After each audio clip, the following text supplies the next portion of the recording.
I don't think guys have to be good at all this stuff. I think you just need one thing you're good at, right? I'm great at sales, and that's it. If lack of information was the reason why people aren't succeeding, then everyone would be succeeding as soon as the internet came out. There's just like that sort of fear of failure. People are so scared that they're going to fail that they never end up actually trying. Right. This is really hard, and I'm willing to do this hard work, and I'm excited about that because this is why I'll win and while everyone else will fail. The harder something is, the more exciting I get about it because the less likely anyone is to follow me into there.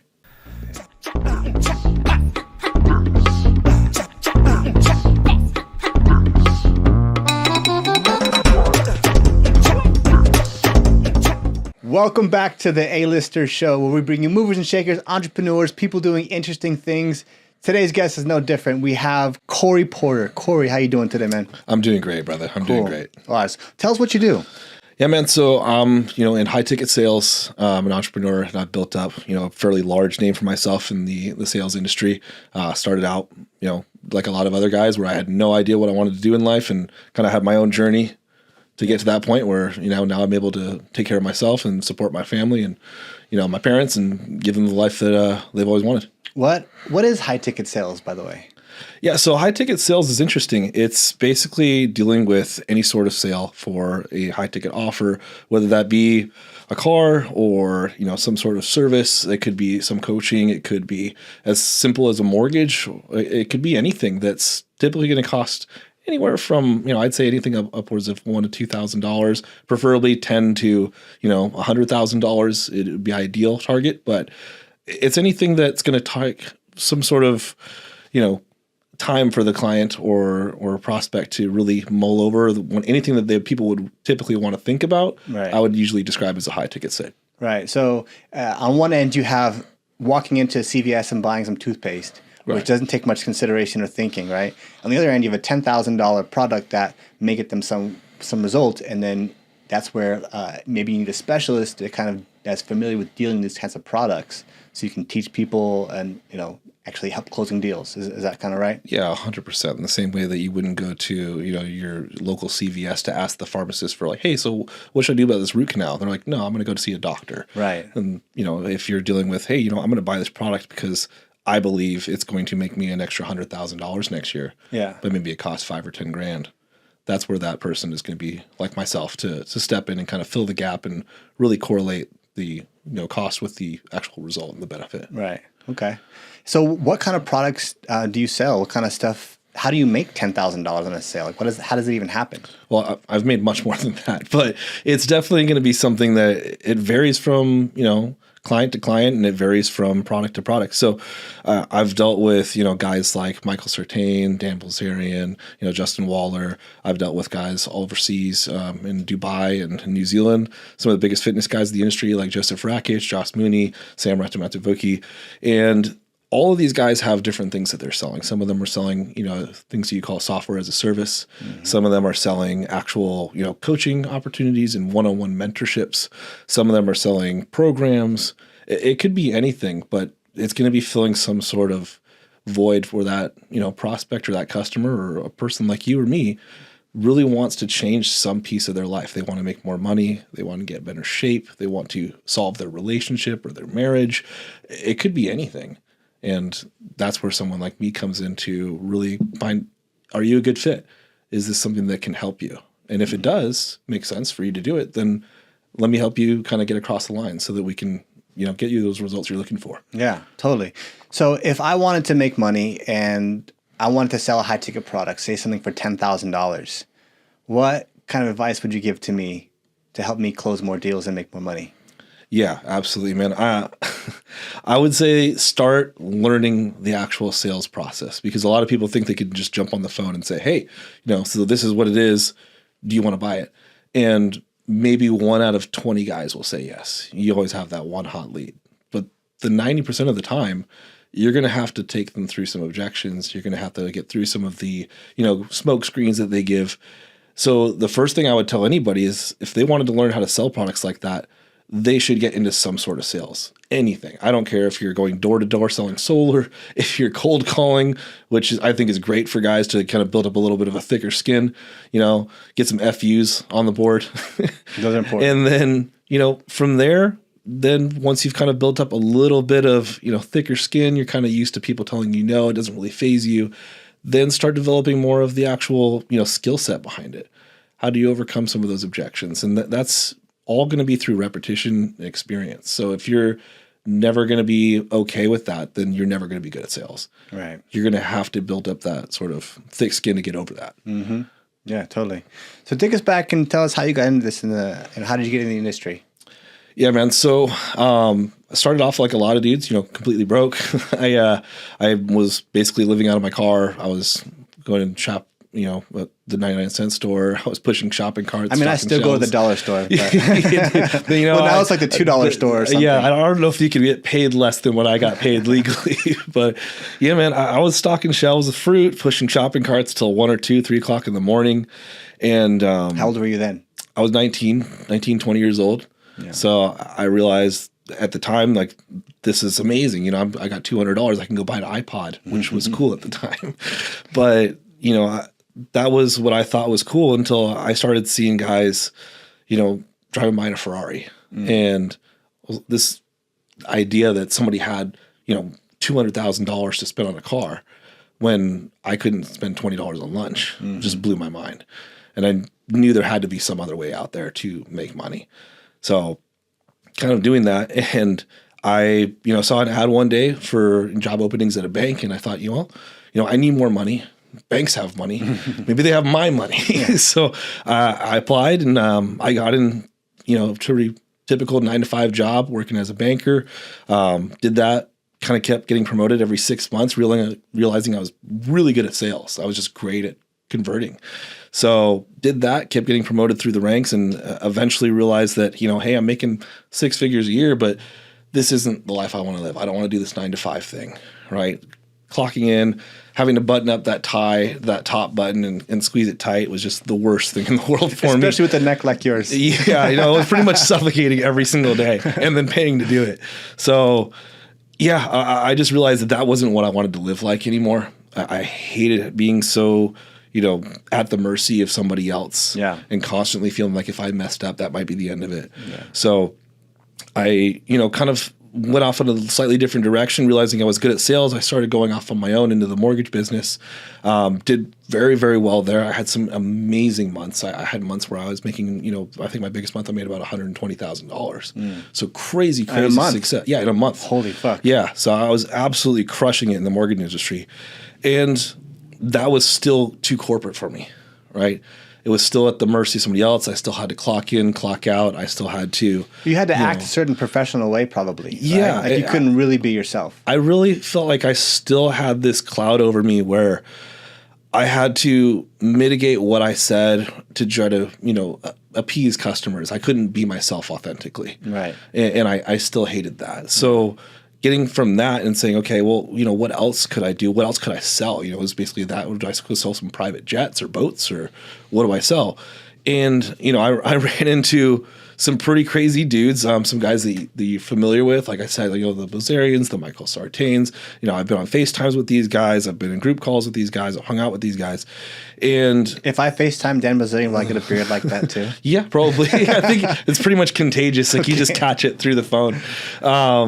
But yeah, man. So I've met with some of these guys. I ended up working with Michael Sartain, who's one of the biggest ones down there in that sort of online industry. Kind of the circle of all those dudes, and started working directly with them, and realized that hey, I could absolutely crush. What were you doing with them? It's basically just helping run the high ticket sales team. So basically sit on these calls, make sure those leads converted, closing them out. And I was bringing in 30, 40, 50K a month. Yeah. I had other months where I made, $60,000 to $90,000 in a single month. Wow. So it was completely life-changing where I didn't have to, really appease anybody else. I didn't have to change how I talked. I didn't have to watch my cuss words. Mm-hmm. I didn't have to act a certain way. I could just actually be myself. Yeah. So that was the most refreshing piece. And finding that, and realizing that I could live a life better than most doctors or realtors or surgeons really even live, but doing it for myself on my own timetable, on my own schedule, take a day off whenever I want to, go to the gym whenever I want to, help out my dad, just actually being able to be there for my family completely changed my life. Yeah. That 9 to 5 really is a soul sucker, isn't it? It literally makes you not yourself. Yeah. It's one of those things where you can think that you're, enjoying life until you finally get that 1 week vacation that they approved you for, that you had to ask for months in advance. Yeah. And then you're on that vacation, it takes like 3 or 4 days for you to finally relax. Yeah. And I think that little window right there, right before your vacation's over and before you go back, is where you finally start feeling like yourself. Yeah. But that's how you should feel all the time. Mm-hmm. You shouldn't be, acting this like little puppet 90% of the year just to try to enjoy your life for 5 or 10%. Yeah. And for me, the 9 to 5 thing, one of the worst things that I felt claustrophobic when I go into like my office job. I had an office job before, and I felt like somebody was telling me that I couldn't leave. Someone told me that I had to raise my hand to go to the bathroom. Someone was telling me I had to, beg to go to the doctor. I had to feel bad about going to doctors. It's just like they own you. They own you for 30% of your, 50% of your waking hours. Yeah, easily. And as a result, they own your life.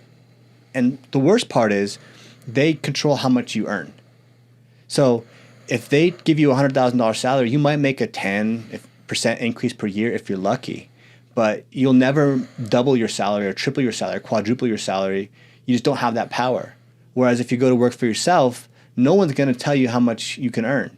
It's completely up to you. It's up to your creativity, which is a beautiful thing. Yeah. No. And some people, obviously, like the 9 to 5, a lot of people do it. I did it. You did it. And I think we have to do it sometimes. I came up with this phrase in order to help me cope, which was called financing my dreams.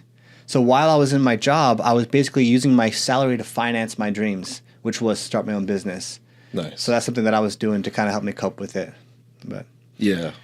So $90,000 a month in sales you were making. How many hours were you working to get that kind of money? Now, I'll be honest, I was working a lot. Yeah. No, but I still squeezed in time for the gym. I still squeezed in time for family. I still squeezed in time to go to church.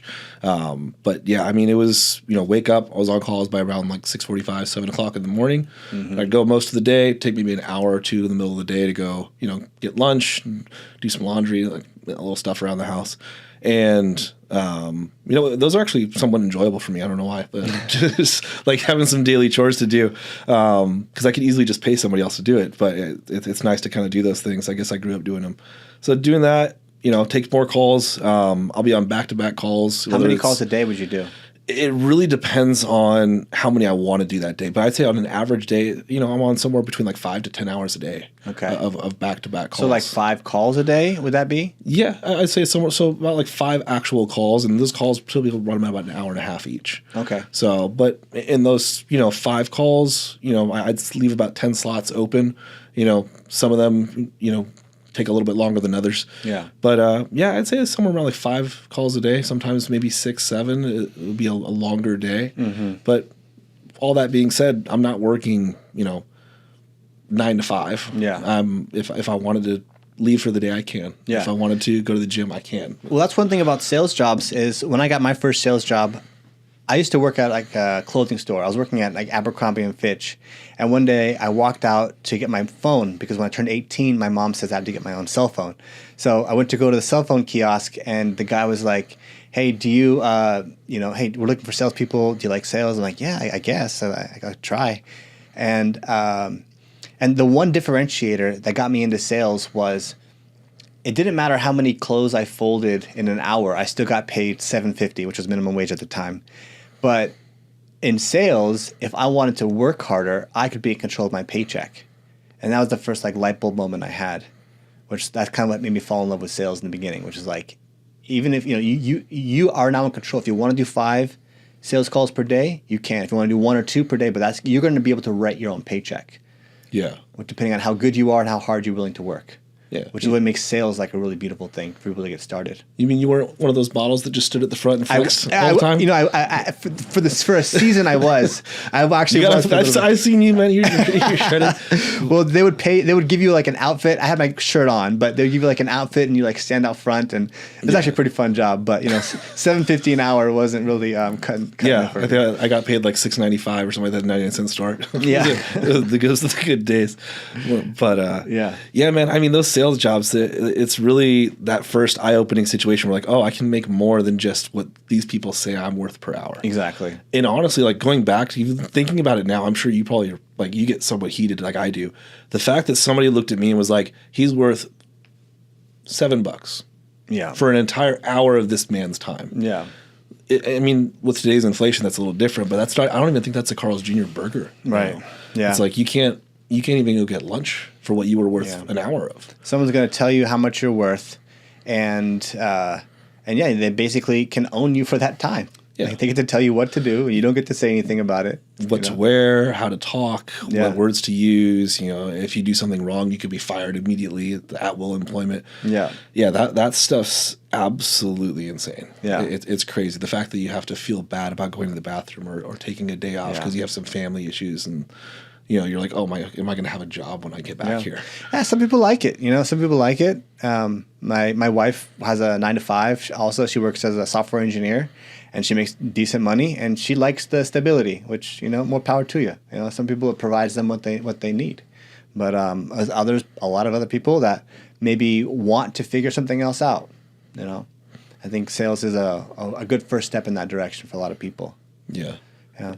So, what are you currently doing now? Did you go out and start your own business? Yeah. So we started my own business. It's basically very simple. I'm sure you've seen some of the other people that have taught sales online. Mm-hmm. Some of their styles, not quite 100% of the direction that I'm very, very like no filter.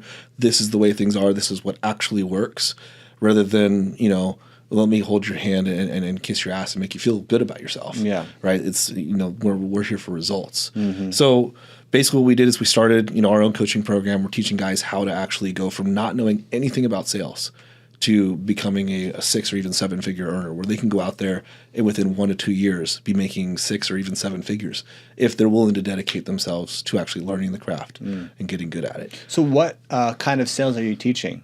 Yeah, so any kind of sales, really. So if they're looking at selling insurance, if they're a realtor, if they are, you know, selling software, if they're selling software as a service, if they're selling their own coaching program, if they're a personal trainer, sales is going to follow a similar pathway across every single product. Yeah. You're going to have the same sort of, you know, trajectory that you're going to take every single client through, but the things that you discuss will be slightly different. Right. You know, they're all going to have their same objections. They're all going to have their same questions. They're all going to have the same sort of, you know, landmines that are laid across for you. But learning how to overcome all of those, in my opinion, once you've learned that perfectly, you can teach or sell anything. Mm-hmm. You know, I could go be the number one sales guy at the, you know, Ferrari dealership tomorrow. Mm-hmm. Or I could go decide to sell planes, or I could go sell insurance, and I would be the number one insurance sales guy within 1 to 2 months. Wow. It's not a difficult process once you understand the actual process underneath. Mm-hmm. But learning that and perfecting it and really getting that thick skin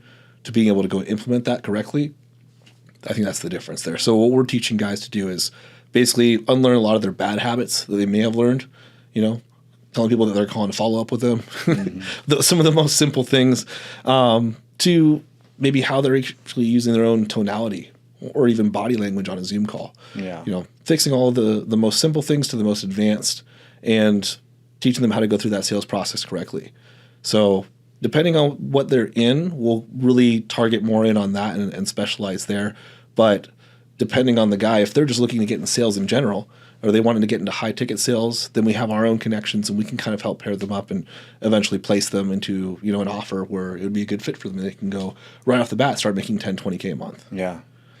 What do you think is one of the biggest mistakes you see when you start working with somebody to help teach them sales? Yeah, I think the biggest mistake I see people do is overthinking things. And people don't take action for a lot of reasons, and usually the biggest is they have this cause of paralysis by analysis. Have you heard that before? Yeah, of course. Yeah, so you know, the guys will look at it and go, "Hey, well, can I really make 20K a month? Like, I've worked a normal job. I've stocked shelves. I worked at a warehouse. I made $4,000 last month. How the fuck am I gonna make 20 grand next month?" And you know, I apologize for cussing. You're good. So, you know, it's one of those things where I think people overthink how hard something really is to do because they've never done it. Yeah. It's just like the guys that say like, oh, I'm going to go to the gym once I, you know, lose a little bit more weight, then I'll feel better. Or, you know, I'm going to go talk to that girl, but she probably will say no, so there's no point in even talking to her. Right? Guys are, they'll kind of wuss out over a lot of things when they should be grabbing their balls and just going after it. Yeah. And that's the biggest mistake I see guys in sales doing is they won't go learn, they won't go get better, they won't try new things because they're already assuming that they're going to fail. Yeah. Where do you think a lot of that lack of confidence comes from? Like, why do people have that? Yeah, there's a lot. There's a lot of reasons. That's a lot to unpack. I mean, part of that's just how they're raised. I think part of that is how society has taught men to be nowadays. I mean, how many men do you see walking around that are strong, capable, in shape, making good money, taking care of their family, and they have their ish together, right? Yeah. It's very rare nowadays. Yeah. You don't see that. Well, on social media, it seems like everybody does, right? Yeah, well, I mean, but everybody pretends on social media. I mean, you could run into somebody on social media and it's very easy to fake this dream life. Yeah. Where it seems like they're always on vacation and they're hanging out with the most beautiful girls and they're having the best dinners at the nicest restaurants and they know all these cool people. And in reality, I know a lot of these people and they're miserable. Yeah. They hate their lives and they're calling me for advice at 1 o'clock in the morning because they got too messed up. Social media is completely different than real life. Yeah. And I think people should really stop caring so much about how everybody else is living their own life and worry more about what they can do to improve their own. Mm-hmm. Now, if you want to use theirs as motivation, because watching this guy drive by in the Lamborghini gets you hyped up, makes you want to go kick ass, then that's awesome. Mm-hmm. But if you're going to look at it and go, well, I'm never going to be like that, or wow, his life seems so cool, and you're just going to sit there and woe is me about it, then your life's never going to get better. Yeah. Well, the Rocky training recap is only 30 seconds. But it recaps like 6 months of work before a fight. Yeah. So it all looks fun when you have the theme music playing in the background and the fancy cameras and stuff. But in reality, it's not fun and it's hard work. I remember when I first got into martial arts, I'm like, this isn't like the Rocky recap at all. Like, this sucks. Like, why'd you hit me so hard? Yeah. Like, did Rocky go to sleep with like back pain and like neck pain all the time, like, and headaches? Like, yeah, he did. But they don't show that stuff in the recap. Yeah. So it's like all you see is like the motivating to pounding eggs in the morning. Yeah. And going on running sweats. And exactly. It's a nice cool jog. Yeah. But the Rocky recap only takes 30 seconds, but it represents months of suffering that is hard and not interesting to watch when you have to actually watch it in that kind of a thing. So people don't talk about that stuff as much on social media, but it is people post their wins and their celebrations and stuff. But like, I just posted a video and photos of me winning an award, but I promise I didn't post the 10 sales calls a day I was doing for 3 months straight, and every single webinar and every single phone call. Like, that's the boring shit, But people like to obviously post the fun stuff because that's what people, that's what gets reactions, that's what gets views and likes. Yeah. Yeah. They all want to watch the fun stuff. They all want the cherry at the end of the rainbow, but exactly. Nobody wants to actually go chase it. Exactly. Yeah. I think a lot of people are afraid of the work and they underestimate how much the work takes because they just haven't done it, And so when people start doing something that's hard, they're very quick to just try the next thing because they didn't realize how hard it was going to be. And so they keep chasing thing after thing until they find something that they feel is easy enough to them to conquer. And then they never actually conquer anything because to conquer something, it takes you pushing through for months and months and years on end until you get some kind of result. Yeah, I don't think guys understand. Life is supposed to be hard. Yeah. It's not supposed to be easy. It's not supposed to be fun. The fact that you're having fun at all, amazing. Yeah. But it's not supposed to be easy. The best things in life are going to come from you struggling, from staying up late at night, from working your ass off, from being tired, from being sore. Nothing good comes from easy things. Mm-hmm. Right? Easy times create soft men. Yeah. And a soft man is more dangerous than most because he's willing to do anything, whether he'll backstab somebody or cheat on somebody or cheat out his partners or steal money. That's what a soft man will do. A strong man will look at that and go, no, I can do this on my own. Mm-hmm. I can fix this. I could do better. I could improve. And that's what's going to create the guy to guy that you would ultimately want to be. Those guys you look up to online, I guarantee, unless you want to be, you know, some TikTok dancer and doing Fortnite stuff, then unless you want to be one of those, if you wanted to go become that successful guy that you see that's, you know, he's taking care of himself, he's making great money, he's dating beautiful women, he's traveling the world, he's doing all that stuff. He went through some of the hardest times you could never imagine. Right. And knowing that is going to lead to the life that you want, I think that should almost excite you. Yeah. Right? If you want to be fulfilled, if you want to live the life you want, you're going to have to go struggle. Yeah. And that should be fun. That should be the fun part. Yeah. One really great quote I love to think about is, this is really hard. I'm going to butcher it, but this is really hard. And I'm willing to do this hard work. And I'm excited about that because this is why I'll win and while everyone else will fail. So the harder something is, the more exciting I get about it because the less likely anyone is to follow me into there. Yeah. And I, for example, recently accomplished something that I'm pretty proud of. I got this award. I got over 100 clients for my business. And I give away all of the knowledge of how I did it. Like, I have YouTube videos. I talk about it. I'm completely transparent about it. And some people ask me, like, aren't you worried that people are going to just copy what you did? No. Because no one's going to do it.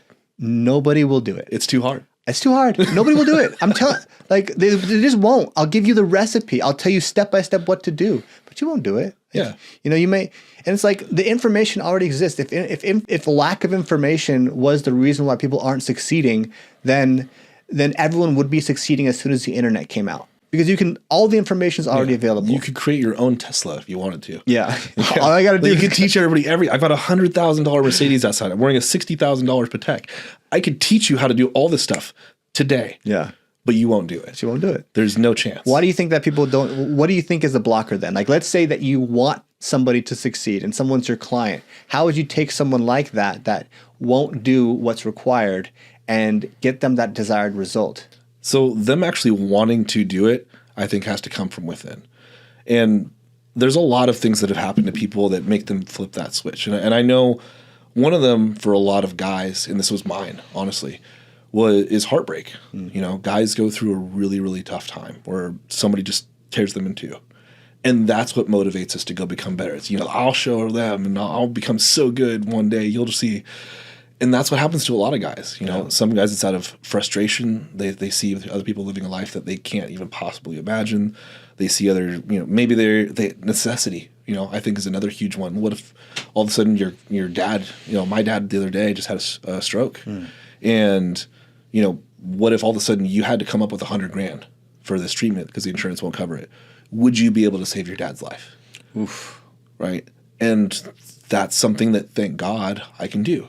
So that's one of those things where I think you really have to dig down and find a reason to go do the work. Yeah. I think there's a couple of reasons people don't do the work because they're lazy, just intrinsically. They've never had a reason to go do hard things. They were raised that way. Other times they really are so scared of what other guys or girls are going to think about them. They're worried about what's, you know, what are people going to say? They're going to say I'm cheesy or this is lame or, you know, you're who are you to even be giving me advice?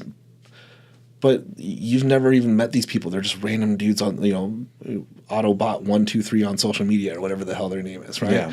So there's that fear of like public opinion from a public you don't even know and you've never met. Mm-hmm. And then, yeah, there's just like that sort of fear of failure. Yeah. People are so scared that they're going to fail that they never end up actually trying. Right. But yeah, I think those are kind of like the 3 or 4 main reasons that guys, you know, typically take that next step to go become better. To move past whatever happened to them. Yeah. So the heartbreak is a big one. I think, you know, one step above that is like the need for love, right? Yeah. And that's a big motivator. However, one thing I realized is that once I got married, all the energy that I spent chasing girls, I'm now able to focus on a bigger purpose, right, which is my business. Because there was a time when I'm single, right, and I'm going on dates, I'm looking for girls, I'm talking to girls, I'm like trying to buy the nice clothes, right? But when I'm married, I don't got to worry about that stuff as much because now we're like on this different mission. And all that energy that I was spending towards that stuff, I now get to focus on building a business. So that becomes like the different, it's almost like all that energy now gets reallocated into something else. Yeah. So I think one life hack is to get married. People don't realize. I got married pretty young. I got married at 26, I think. How old am I? I'm 30. I don't even know how old I am. I think I got married at like 20. Yeah, I lost track around 32. Every time I figure out my age, I have to like do math. Pull out my driver's license. Yeah. Okay, I'm 36, but I think I got married at, maybe I got married at 28, I think, 28 or 29. And so I think like below 30 is kind of like young for a lot of guys. I don't know. For my friend group, it was. But as soon as I did that, like I said, just the whole like stress of, we were engaged for like 3 years too. So like from like 25, I was no longer really worried about trying to find a girl, and it was all my energy went into something different. So one life hack is having a partner that you can no longer have to go find a girl, right? Because you have that need met, now you can move on to the different need. Right. Another hack that some people talk about is like having a kid. Hack. Everything's like a hack. I'm a little worried about that one. Yeah, so I don't have. I might have one or two running around somewhere. Yeah, I don't have any kids. Are you married? You got a girl? I'm not married. I have a girl. I may have one or two little ones running around somewhere out there. I'm not 100% sure. But yeah, man, I 100%. I think I would really say that the guys that go get married, what they've done is what a lot of guys should be able to do, whether they're married or not. I would say like 95% of your effort should be focused on yourself. Right. Building your business, building your resources, building all that stuff. Because realistically, if they looked at the girls that they're dating in their mid-20s, they're not dating you because they think that you're the best guy in the world. They're dating you for, we say, your lifestyle. Right. What kind of life do they believe that you're going to be able to provide for them? Right. Are they able to have fun? Are they able to go to the cool restaurants? Are they, being treated well? Are you taking care of them? Are you, doing all the things that they want for themselves? Right. And if a guy could go work on himself, even for a year, and just go get in amazing shape, get a six pack, get some abs, get some arms on him, make some money, get a little bit of a nicer place, connect some with some really high status guys around him, go build a good social circle for himself. If he could go do just that in 1 year, the quality of women that he'd be able to pull would be so much higher. Right. So I think the guy's life is directly correspondent to the amount of effort he actually puts into himself. Because I think there's I don't know who the quote is by, but you could always chase money and never lose women, but you always lose money chasing women themselves. Yeah. Right. So if guys just focused on themselves and their business and their money and their fitness and everything else too, they would have all the choices they'd ever want. Mm-hmm. But if they go out there and they're trying to chase all these girls and try to look like the coolest guy online and have the best social media and let me go get the nicest car I can possibly afford, then they're probably going to lose all of the opportunities that they actually wanted because they're spending all this time trying to look the part rather than actually becoming it. Yeah. It's about, you think about the analogy of a building or a plant. A tree, the deeper the roots grow, the more stronger the tree is going to be. The deeper the wider and the stronger the foundation, the more strong and the taller the building can grow. And so instead of, spending the money on buying a car that you can't afford, or spending time, chasing girls, when if you were to spend time on yourself, which is developing your roots, developing a strong foundation, then you pretty much can have everything you want, including a lifestyle and the girls and everything else will come. Yeah. But the more time you spend on yourself, but if you just focus on that, then you're going to have a weak foundation and all that's going to go away. Your financial readiness is going to be at stake, and your own personal well-being and your own self-confidence, all these things in the long term, they are weaker because the foundation wasn't there. Yeah, I think what they're looking for is fulfillment. This is actually one thing that I created a sort of loop around this in some of my sales calls that I teach to some of my guys, and it's called health, wealth, and relationships. Yeah. The reason I created that was because this is what men are actually looking for. Men aren't looking to be happy. Women want to be happy, and that's fine. But men typically want fulfillment. They don't want to be happy. Happy is a fleeting emotion. It's gone like that. Fulfillment is much stronger. It's so much deeper. And that really comes from those 3 tiers: health, wealth, and relationships. Now, health is typically, are you taking care of yourself? Are you going to the gym? Are you eating right? Are you in shape? Are you healthy? Are you doing any kind of drugs and alcohol? Are you ruining your health from the inside? Wealth, are you financially capable? Are you able to pay for your bills? Are you able to, go have some fun? Are you able to stack money away and invest and build up a future for yourself, build up this empire that you keep talking about wanting? And then your relationships, and that really comes down to 2 things. One, who are the guys you spend the most time with, right? Who are those 1, 2, 3, 5 guys you actually spend time with in real life? I'm talking about the guys, like, I have their phone number, and I know this person. Like, I could drop so many names right now. I have this guy's phone number. It doesn't matter. But who you actually spend time talking to, who do you actually spend time hanging out with in person? Right. And then the other part is, relationships with females. Now, whether that means one girl because you're a lucky guy and you found one beautiful girl that takes care of you and treats you right, or if you want the opposite and you want to have an abundance of beautiful women, that's awesome either way. But you should be able to say, I have all 3 of these things. Yeah. And if you do, you'll be fulfilled. But if you're missing in any one of these, you'll feel unfulfilled. And that's where a lot of guys start saying they're depressed. Yeah. I don't believe in depression. I'm very much on the train of it is more of a mindset. It is more of a feeling. Yeah. Right? You could say, like, I'm depressed. Okay, well, I guarantee if you went and, watched your diet, went and got a 6-pack abs and started making 10, 20 grand a month, you probably wouldn't be depressed anymore. Yeah. I'd bet 100% of the time that's the case. Yeah.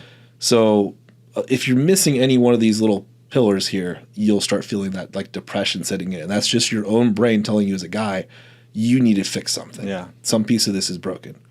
Yeah. And you look at some people and they're like, I'm depressed. I'm like, yeah, of course you are. Look at you. Like, you're fat.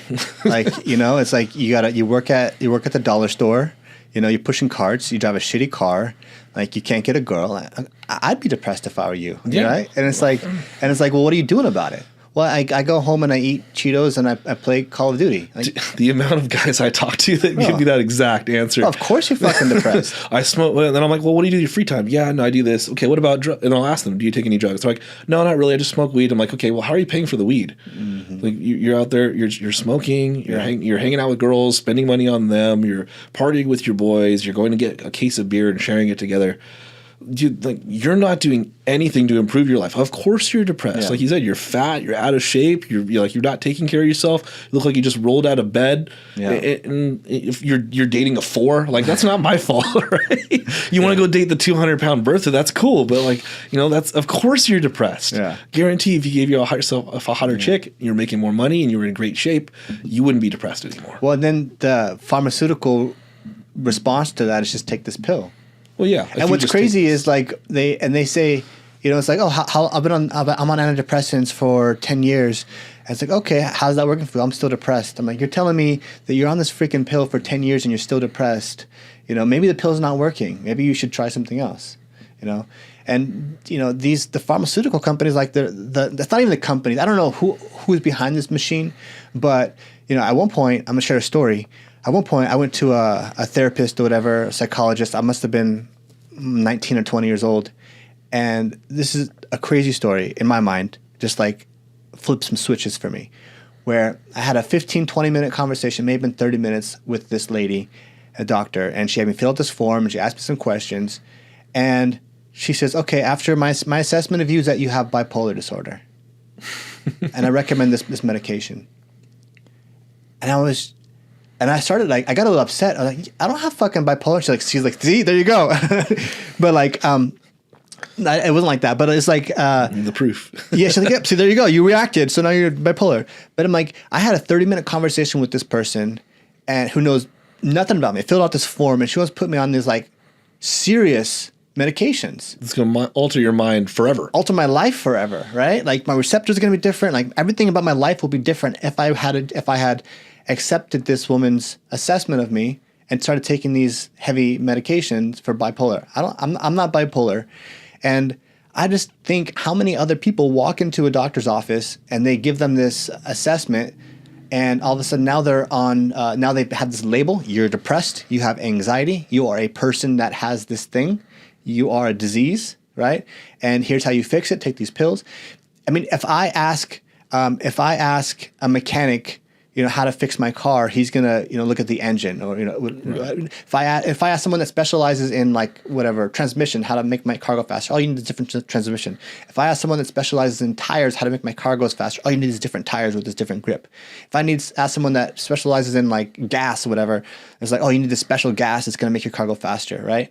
But so that doctor only knew how to fix my problem using drugs, right? Which is wild. So we have to figure out how to solve our own problems, but more importantly, how to fix the cause of the problem and not just the symptom. One other quick story. So I had back pain for 2 years, a year and a half, 2 years. And I couldn't figure out why. And I was like, finally, I'm going to go to the doctor, check it out. They x-rayed me. I went to physical therapy.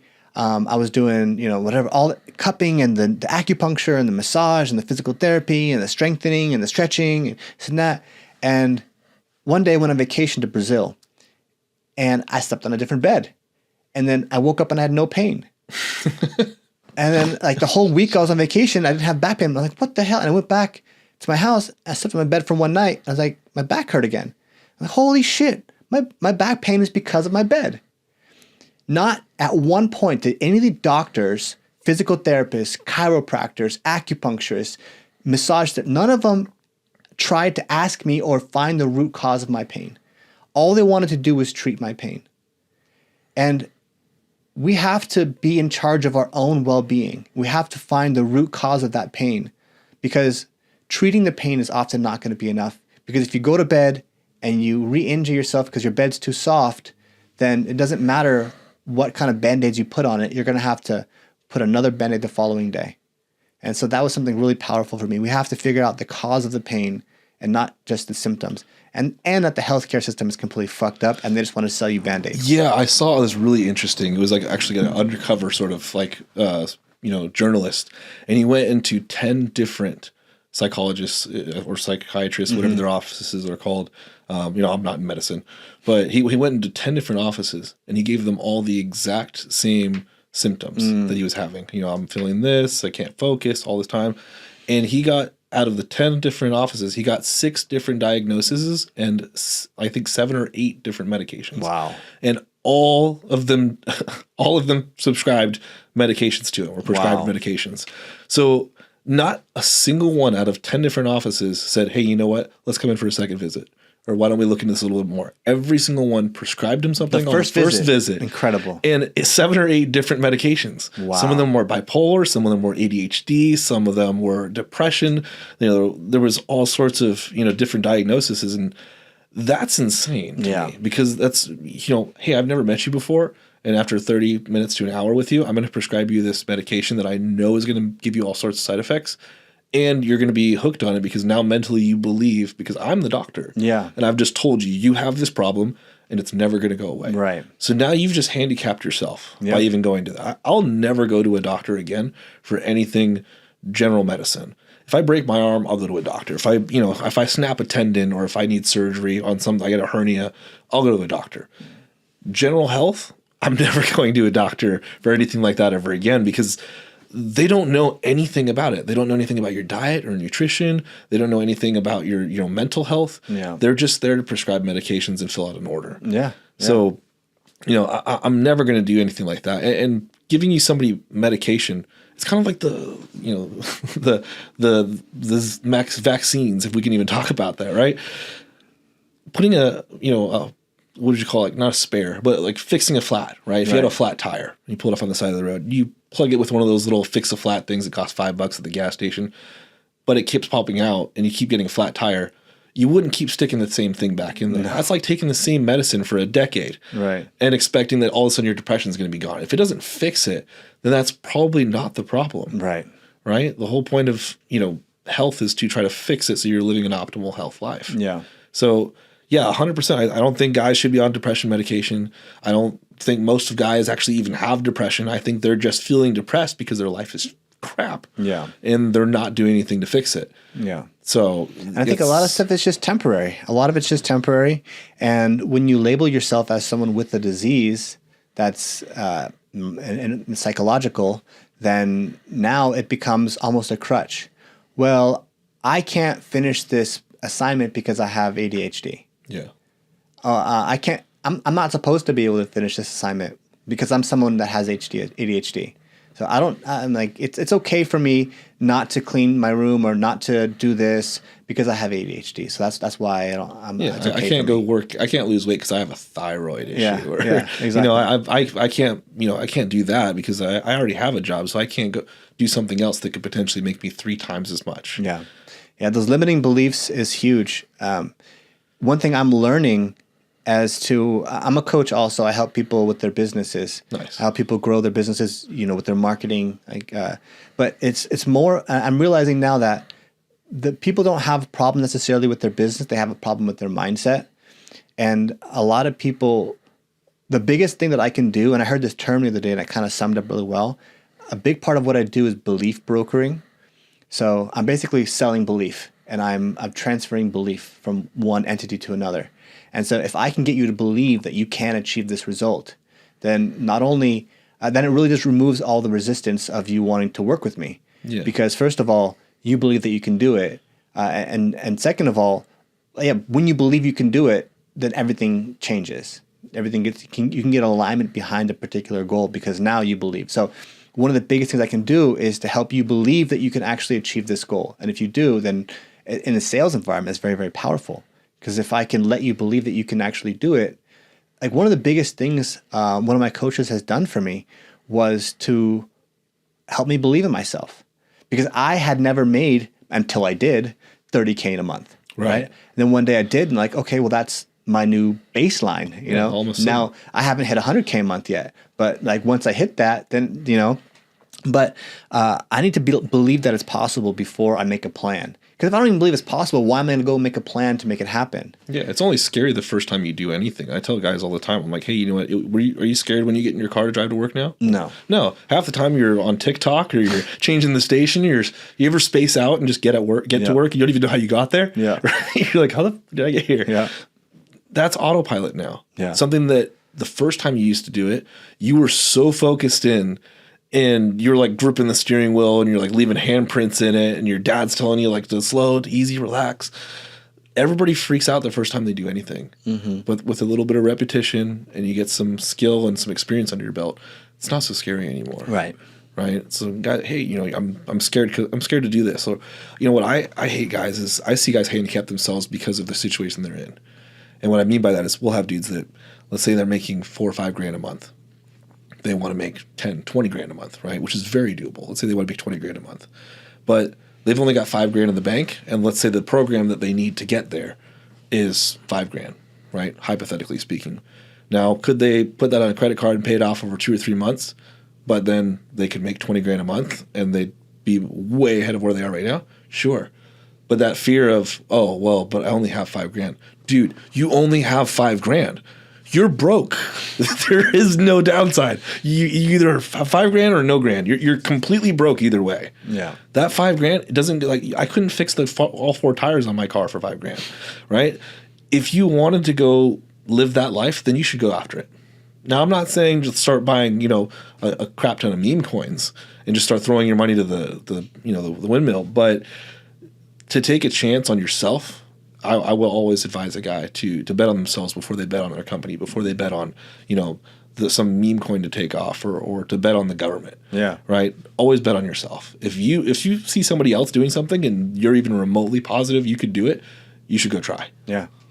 So what it comes then is I have this 5 grand. I'm down on my last 5 grand in my bank account, and you're telling me that if I give you this 5 grand, then I'm going to make 20K a month. If I 1,000% believed that was going to be true, then I would have no doubt giving it to you. Right. But the reason why I'm not going to give it to you is because I don't believe you for some reason. And it may be either that I don't believe that what you're teaching me is the right way to do it. Right. It could be that I don't believe that I am smart enough or technical enough or whatever it is. I don't have the skills to do it. Or there could be some kind of external factor like the economy is bad or it's an election year or whatever it is that's preventing me from doing it. And so your job, our job as coaches or salespeople is to help break down those limiting beliefs and so that they can have the confidence in themselves to be able to do that. And a lot of times just by having that confidence, all of a sudden now it is possible. Right. And a big part of that, as long as you're doing it in a, you know, in the right way, right? Like I'm not selling, go sell, you know, some sort of Herbalife or some multi-level marketing scheme to people. But if you believe in what you're doing, and you are making good money doing it, I think it's a disservice to not help other guys do the same thing. Yeah. Right? If I can teach somebody to make 20 grand a month because it is that easy to do and all they have to do is actually believe in themselves, then I will fight tooth and nail to actually see this guy go live a better life for himself. Because I know the end result comes out to a month, 2 months down the road, him calling me, us becoming best friends, him wanting to come hang out and have lunch, go out, go take the car out for a ride. He's going to want to do, everything he can to blast my name from the rooftops because of how his life changed. Yeah. And I know that's the result. Yeah. So I think as long as you really believe in what you're doing and it actually is a service to people that is going to change their lives for the better, you should be fighting for it. You shouldn't be upset that they have some sort of limiting beliefs. You should be trying to help them over that. Yeah. Because we all started there at some point, right? Have you heard of the analogy of like the drink the water? Where you can lead a horse to water, but you can't make them drink Kind it? of. So it's like something different. But it's like, okay, it's like, you're traveling. Me and my friends are traveling through the desert, and we see a guy that is on the ground, crawling, dying of thirst. And me and my friends, we got plenty of water. So we walk up to this guy and we say, hey, man, do you want some water? The nearest town's like, 4 miles. Like, you're probably going to die of dehydration right here if you don't drink this water. He's like, no, I'm good. I'm going to make it. And he keeps trying to call. And he's like, hey, man, no, I don't think you realize, like, we have, like, tons of water here. You could just take some. You could just drink it. Like, no charge, just take it, He's like, no, I'm going to do it. I'm strong. I'm fit. I can do it. Man, drink this fucking water. If you don't drink this water, you are going to fucking die. So if you believe that you have something that can help them, that can save their life, that can get them what they want, then it's our responsibility to make them drink that water. Yeah. No, as salespeople, 100%. as coaches, as whatever it is you want to call it. But we have a responsibility to do whatever we can in our power to help this person if we believe, and the big if is if we believe that what we have can get them what they want. Yeah, because I think that's just being a good human in general, right? Like, you would help your family if you knew they needed help, right? If your wife broke down on the side of the road, you'd immediately drop whatever you're doing to go take care of her. Mm-hmm. The same should be done for these other guys that are in the position that maybe you or I were in 5-10 years ago, right? 10 years ago, I wouldn't recognize myself, right? But I wish that somebody had pulled me aside. And eventually someone did. Someone did actually kind of look at me and hey, you know what, you're really good at this. We give you a shot. But everybody deserves that shot. And sometimes it does take a little bit of a push to force them to invest in themselves, to force them to go work out, to go, train, to go, help themselves in some way. But yeah, you should 100% be pushing guys to go better themselves. Right. And there's always going to be a little bit of fear. There's always going to be a little bit of hesitation, especially for things that are new to them. Mm-hmm. But it's 100% your obligation to kind of help guys like that, to help them over the line, to work on themselves, to make more money, to give themselves that life they always keep telling themselves they want, that all those, trending memes that they keep posting on their Instagram telling everybody about how they need to hustle, but they're doing the same thing 9 to 5 every day. Hey, well, why don't we break out of that and go do something new now? Yeah. So I recently, and having a plan is so important, right? Like, you have to have a plan to get you from where you are to where you want to go. I recently had this like epiphany because like I'm at this level now, but I want to get to 100K per month in my business. Right. I'm not quite there yet. But only like last week did I actually sit down and I did the math of what it would take to get me to 100 grand. And it just blew my mind how like unprepared I was to get to that mark. Because in order for me to have that, I would need to have X amount of appointments, but I didn't even have enough salespeople to handle X amount of appointments. So, and it's like I need to have X amount of sales, but at X amount of sales, my salespeople aren't making enough commission for it to be worth it. And then it's like I was doing all these things, and my current business model wasn't even like ready to have that. But a lot of people say that, oh, I want to be rich, I want to be a millionaire, and then you ask them what their plan is, and they don't even really have a plan. Yeah, they just want those things. Yeah, they just want, and like even me, and I can't be like I thought I was a pretty savvy, like smart guy, and here I am, like I have this goal, and I've been saying that I want this goal for the past like 6 months or something like that, and then only recently that I sit down and I just look at the numbers and I just said, man, this actually needs some like if this is my goal, I need to realign some things in order to help me get there. So having a plan is super important, and you gotta like, it's a math problem. A lot of people don't realize like it's just like business is just a math problem, and there's how many leads you're getting, what's your cost per lead, what's your booking ratio, what's your conversion ratio, what's your show ratio, what's your upsell ratio, but all of these things that can be optimized at actions at each stage, but it's really just, a math problem at the highest level. Yeah, I mean, but I think a lot of guys overthink to the point where, as you said earlier, right, that shiny object syndrome. Yeah. There's always something easier. I don't think guys have to be good at all this stuff. Mm-hmm. I think you just need one thing you're good at, right? I'm great at sales, and that's it. Organization, not my strong suit, right? So there's a lot of things that guys that, they overthink, like, I need to be good at, as you said, like, hey, how do I keep track of the KPI? How do I keep track of my sales optimization? What's my return on ad spend, my ROAS? What are Google ads doing in conversion to Facebook meta advertisements? What's my go-how level looking like as far as conversions? Where are these leads coming in from? What's my traffic like on my Instagram or my YouTube? All of that stuff's great. You don't have to be good at all of it. You need to be good at one thing, whether that is sales. Awesome. Then you're the number one sales guy. Sweet. You build out the sales team. Find other people. Yeah. Right? That's one thing I think guys try to do too, is they try to do everything on their own. Right? I'm 100% stubborn like that. I'm the guy that, my girl could be offering me help in the kitchen with something, and I'm like, no, I got it. Don't worry.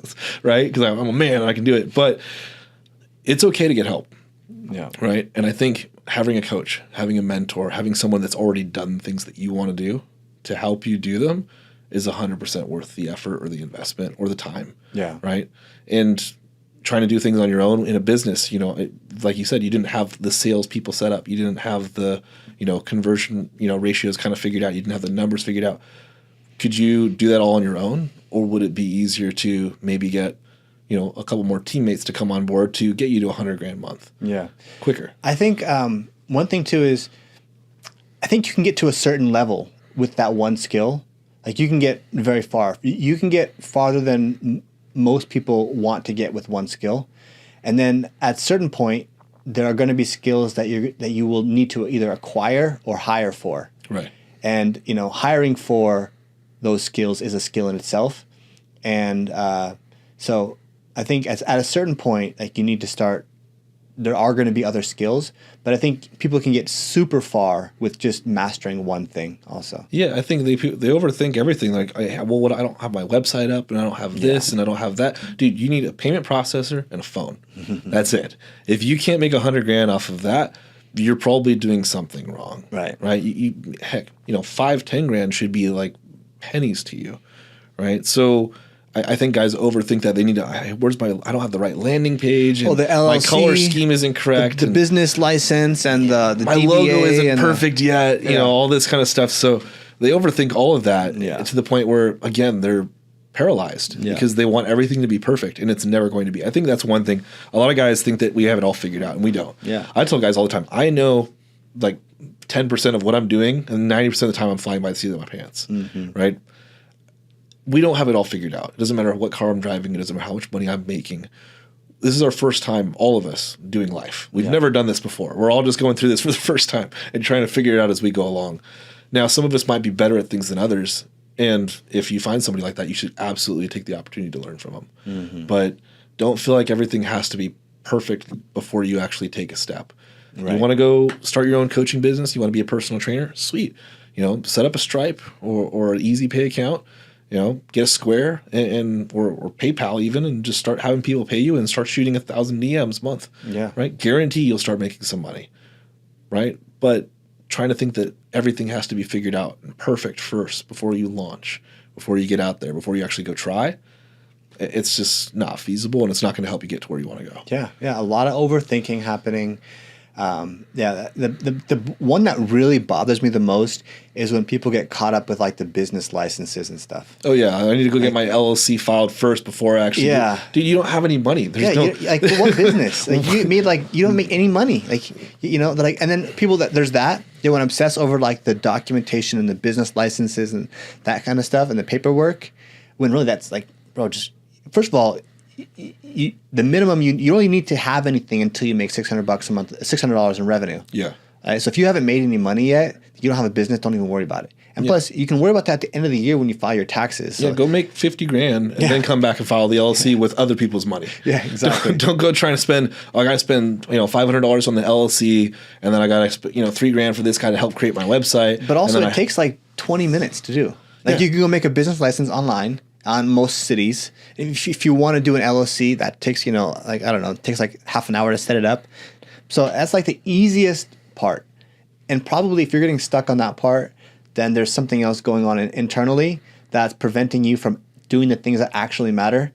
Because a lot of times people will do the busy work that doesn't matter because it prevents them from having to do the actually important stuff. I think it's that, and they like checking the box. Yeah. It's fun to, I did these 20 things today, but nothing that's actually going to help me. Yeah.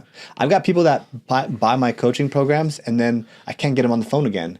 Because like they it's like, are we meeting? Like you paid for this. Like, I'll happily take your money, but like I want to help you, and then you don't get responses from it. And the reason why is because they wanted to check a box at one point. Yeah. Like I need this coaching before I can do this, so I'm going to go spend the money on the coaching program, and then they spent it, and then they found the next thing to procrastinate on. The other one that really gets me is when people want to spend all this time creating the perfect product.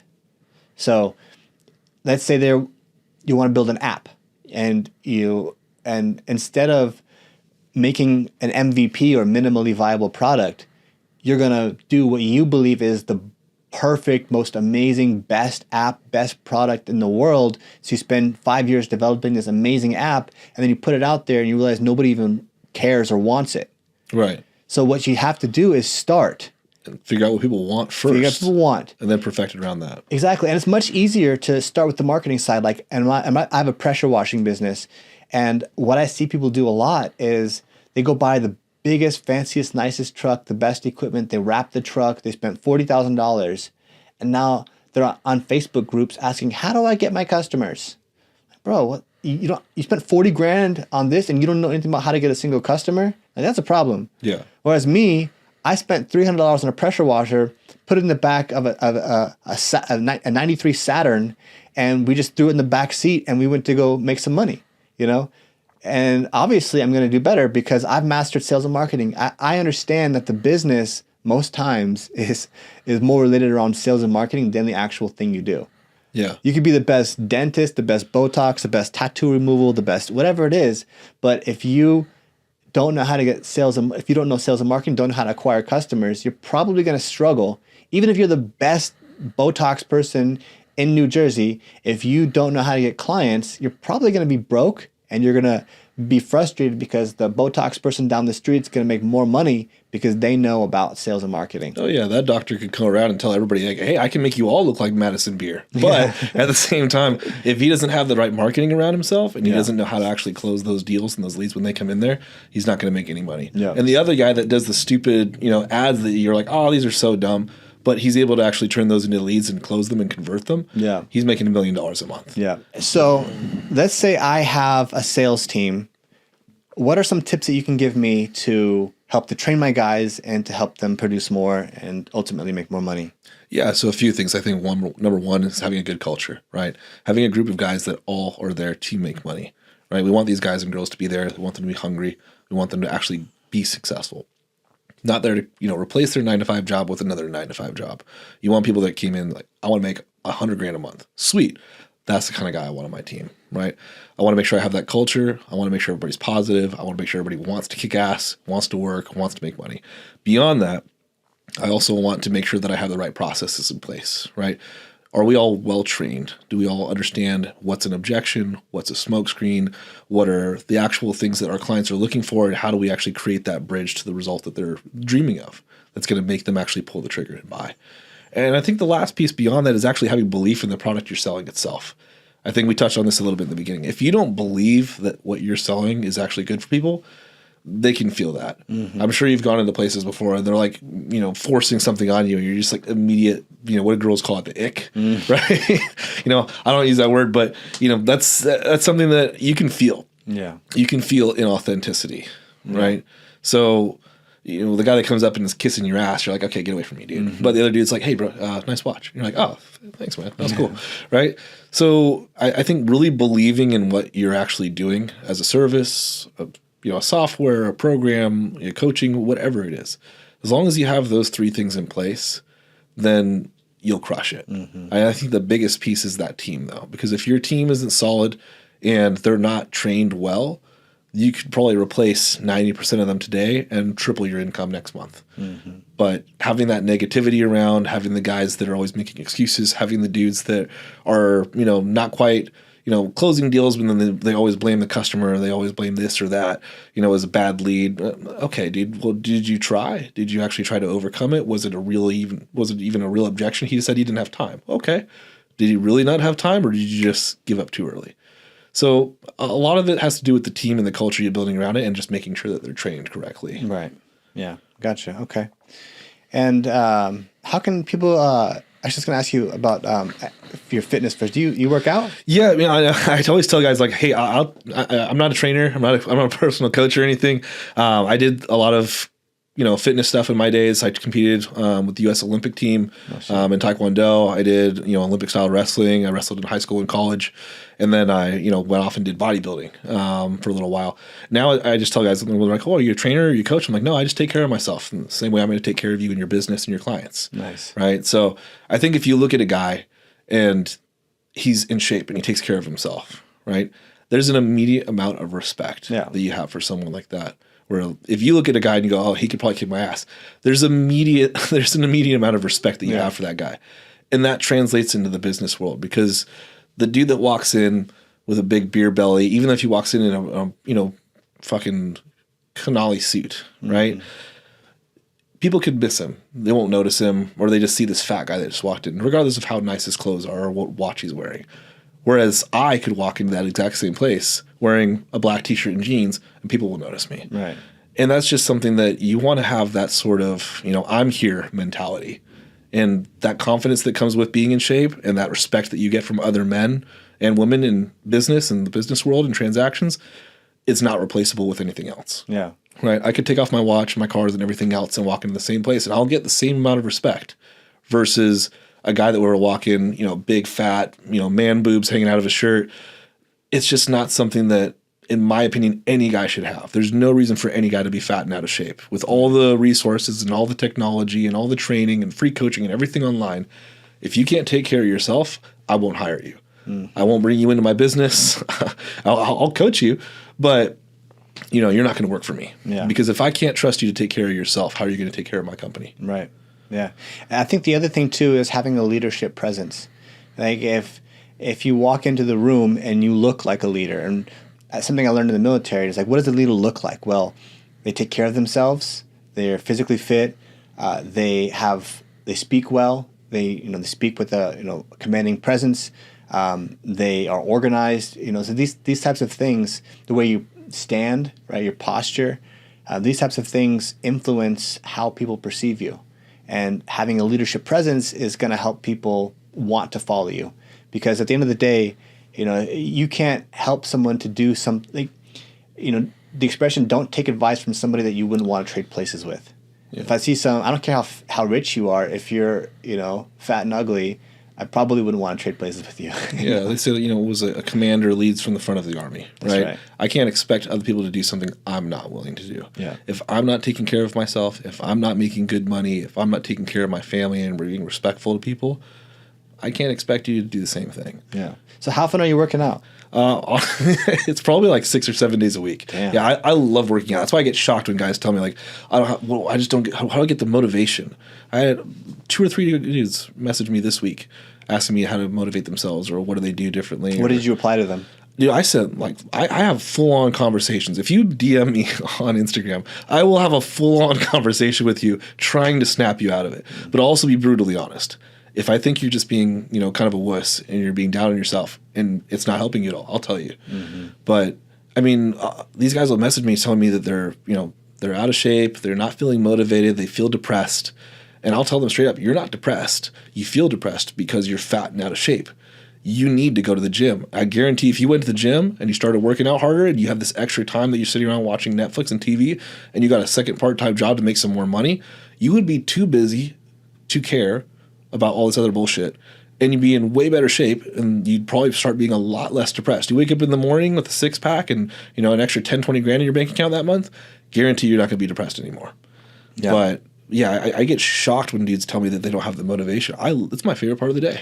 Well, you know what? Motivation is not the issue. People, for some reason, think motivation is required, but I started going to the gym. So I've always been pretty active, but I recently started a routine of waking up like 4:30 and going to the gym, being the first one at the gym at 5 o'clock when they open. That's not motivation. That, at one point, it just becomes a routine. That's discipline. It just becomes discipline. It becomes something that I just do, you know?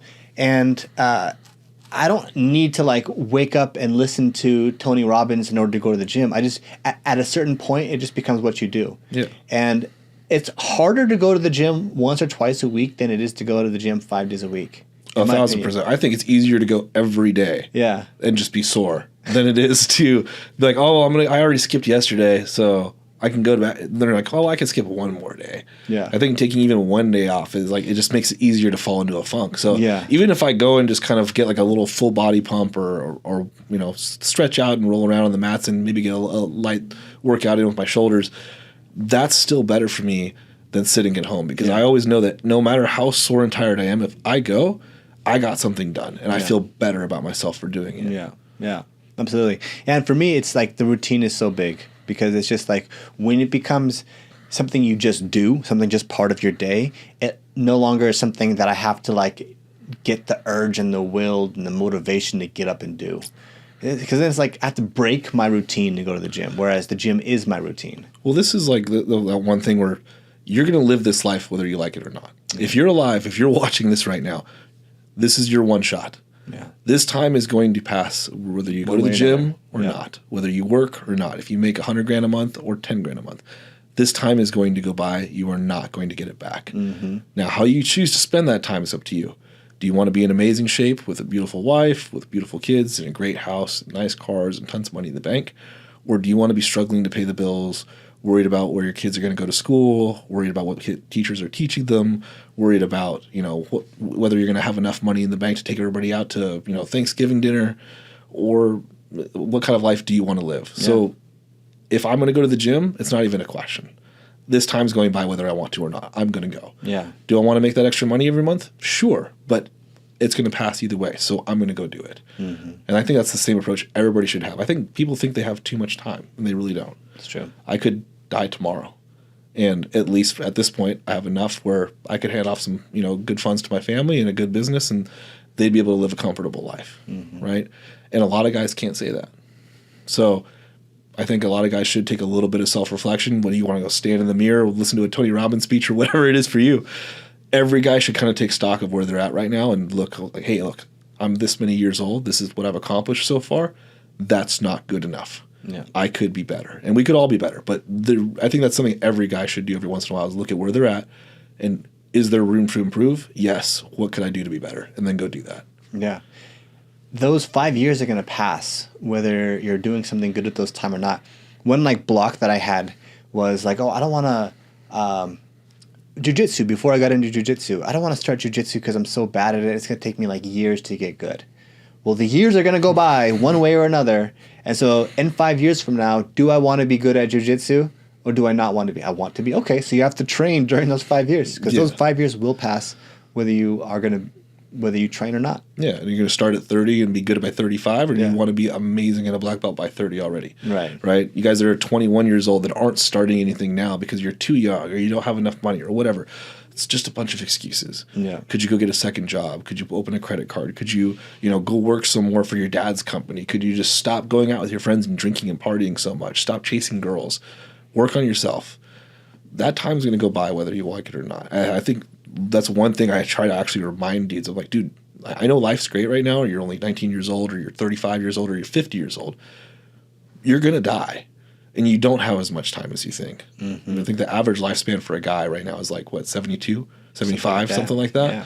I'll get guys that are 40, 50 years old, and they're like, yeah, no, I'm just like, it's not a good time right now. I'm like, dude, you have like 20 years, maybe 15. Like, especially if you're not taking care of yourself, maybe you got 5. How do you want to spend the last few of it? Right? You only get one shot at this life. I don't want to live a mediocre one. Right. Hell yeah. Absolutely. Cool. Well, tell us how people can get a hold of you. Yeah, man. So the easiest thing, just shoot me a DM through Instagram. Is I am Corey Porter. IAM CORYPORTER. Cool. Put in the link. Yeah, just shoot me a link. Shoot me a DM. Message me. I respond to everything myself. There's no VA. There's no assistant. I have that for other stuff, but for this kind of thing, it's all authentically me. So while it's still that, just shoot me a message, and I'll reply back to every single one of you. Dope. Cool. Anything else you want to tell the audience? Anything else you want to get out? Yeah, man. I think the last thing I'll leave it with is you guys always think that you have more time. And it's very easy to put stuff aside. It's very easy to put things off until things are better or until you feel like you're in the right situation to make a move. It's never going to be the perfect time. If you guys want to make more money, if you guys want a better life, if you guys want to be in more shape, if you guys want to hang out with more high status guys and make a better life for yourself, now is the time. This video is your opportunity or your permission to say, okay, today's the day. Corey gave me permission. Now it's time to go kick some ass. Hell yeah. Stop making excuses. That's what I'm talking about. Come Cool, bro. Thank you so much. Good to see you. Thanks, guys. Another episode of the A-Lister Show. Make sure you all like, subscribe, do all that crazy shit, and we'll catch you on the next episode. Peace.